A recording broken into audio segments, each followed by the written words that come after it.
Akhirnya aku berjaya kempiskan perut buncit dengan buah ni.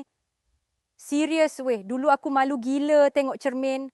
Baju makin ketat, seluar pun susah nak zip. Padahal aku bukan gemuk pun, cuma perut je ke depan. Orang tegur, mengandung ke? Rasa nak nangis. Aku dah cuba senaman, minum air lemon tiap pagi, skip makan malam.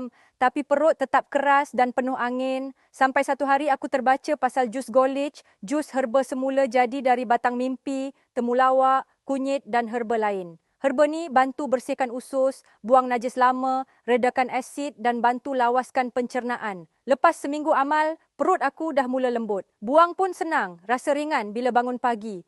Bila aku pakai baju lama, ya Allah, zip naik tanpa tersekat. Dan paling penting, jus golich ni dah lulus ujian makmal and ada kajian daripada pakar universiti.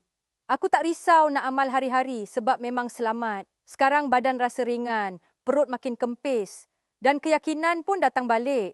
Kalau korang pun dah penat tengok perut makin ke depan walau makan dah jaga, cubalah jus golich. Kadang bukan sebab lemak, tapi sebab usus penuh sisa yang tak keluar. Tekan beg kuning bawah ni, bersihkan dalaman, baru luar nampak elok.